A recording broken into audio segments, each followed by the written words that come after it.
So I am Justin Cave, and this is Damnatio Memori, and this is foreshadowing. What's gonna happen? You'll find out. So, February 4th, 211, the harsh and gloomy 65-year-old Emperor Septimius Severus, personality-wise, think like Stannis Baratheon, the man who reunited the empire after a brutal civil war nearly 2 decades previous, is now on his deathbed in what is today York, England. He reaches out meekly to his 2 sons, 22-year-old Caracalla and 21-year-old Geta, his junior co-rulers. He imparts to them his final wisdom: be harmonious with each other, enrich the soldiers, and scorn all others. He's a nice guy. Numbers 2 and 3 they could do pretty easily, eventually all too well. But harmony? Well, that was out of the question from the get. The impetus for the brothers' hatred is a matter of speculation, so let's fucking do that. Edward Gibbon, in The Decline and Fall of the Roman Empire, describes their rivalry as if it existed since infancy, as if their mutual antipathy was in their very natures. They were both born to the purple, which means they were raised their entire conscious lives in the opulence and security, and also indolence and impunity that being a member of the royal family afforded one. It's entirely possible that that's all their feud ever was, just like spoiled brat Highlander. Lazy and hateful, Caracalla developed into a fierce, arrogant young man, openly cruel and quick to point out the privileges owed him by his status as the firstborn. Geta, no less respectful, but a hair more cunning, cast himself as the easygoing, generous brother, particularly to the soldiers, whose favor he wagered would come in handy. And so it was that when their father's eyes closed for the last time in February 211, his imperial corpse still warm, Caracalla rushed outside the tent and made the first move, demanding that the legions hail him as the sole emperor of Rome. But Geta's gambit had paid off, and the legions demanded they follow Septimius's wishes, instead proclaiming both brothers as Augustus co-rulers of the empire. The newly minted co-rulers hastily made peace with the Caledonians of Scotland, whose subjugation had been the reason for them to go all this fucking way north, and turned the army right back around to Rome. Along the way, they slept in different tents, ate at entirely different tables, and were constantly surrounded by armed guards. So you can see how close they were.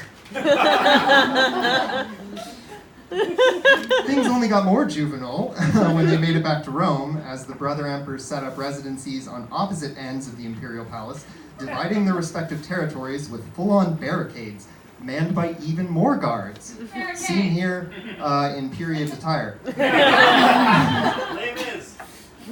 Yeah.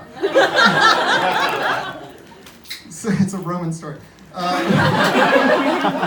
For nearly the whole of that year, 211, they refused to meet in private, as each suspected that the other, the second that their guard would down, would strike.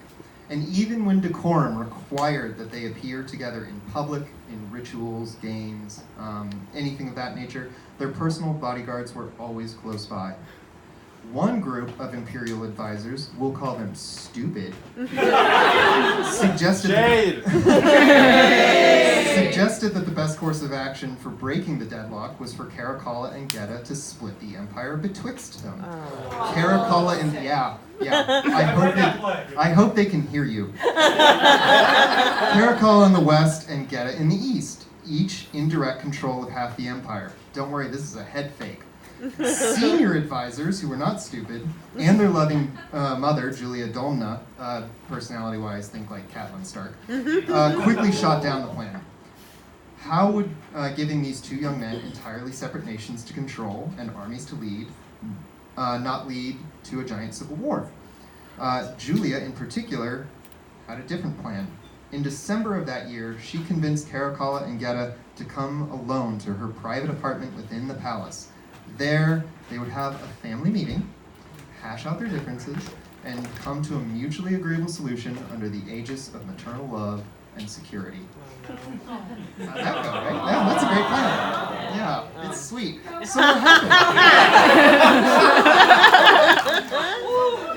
Both brothers arrived, alone and unarmed, as per Julia's request, but in the middle of the meeting, an armed gang burst through the door.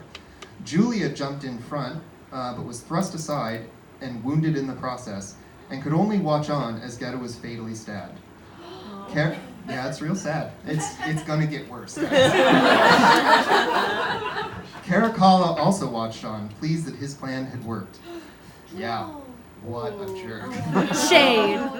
As Julia cradled the dying Geta, Caracalla rushed to the Praetorian Guard, running it back like he did in York.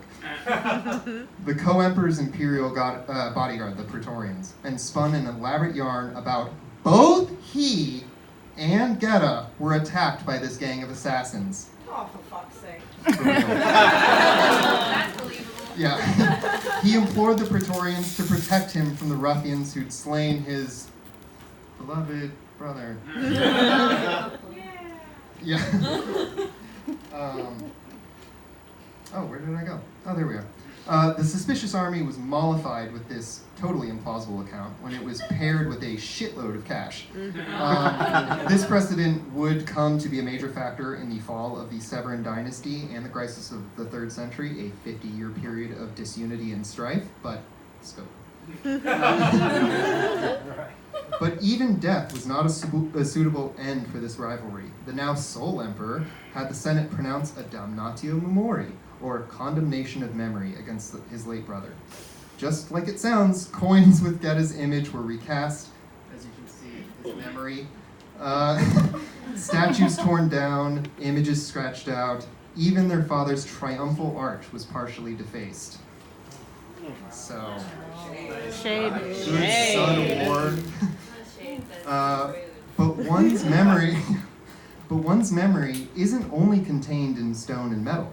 There were still people who remembered Geta fondly, or someone who did, or had coffee with someone once whose name was kind of similar-ish, and they all had to go.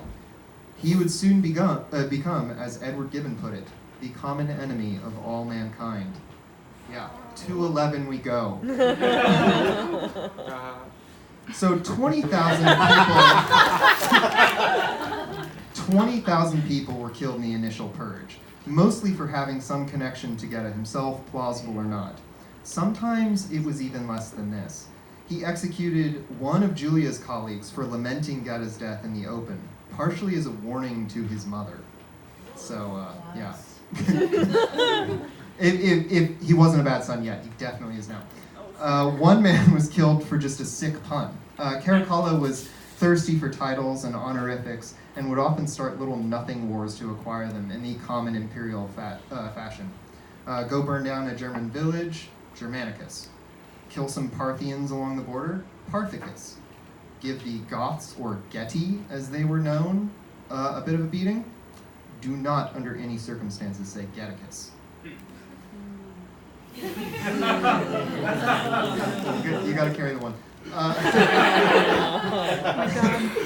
And the killing continued through the rest of the empire for years, nowhere worse than Alexandria, who thought it wise to poke the bear with a satirical play to mark the emperor's arrival. The emperor butchered many thousands more, though the final tally is not known because to Caracalla, it was of no interest how many died, since they all deserved the fate, as he wrote the Senate. In a final additional insult to injury, he had erected a tall wall in the city center with guard towers, with the explicit purpose of making life needlessly difficult for the remaining citizens. Because why only be Roman Stalin when you can also be Roman Robert Moses? Yeah! Shade! Yeah, I hope he hears that one too. So, in an alarming parallel, hated by all, loved by none, It was just a matter of time before someone decided enough was enough, and in 211, while indisposed on the side of the road, one of his guards he hadn't bribed well enough ran him through. It's real, we'll say sad. The next emperor, who had instigated the assassination, made his move quickly. Though he could not pronounce an official damnatio memori for Caracalla due to his vestigial support in the previously bribed army, he quietly set about melting down his coins and tearing down his statues. And so it was that the two brothers, whose rivalry ran so deep that they could not suffer to be on the same planet or even plane of existence with each other, that they would betray father, mother, and make an explicit enemy of the rest of humanity. They now rest in effective oblivion, only remembered by historians, and always together.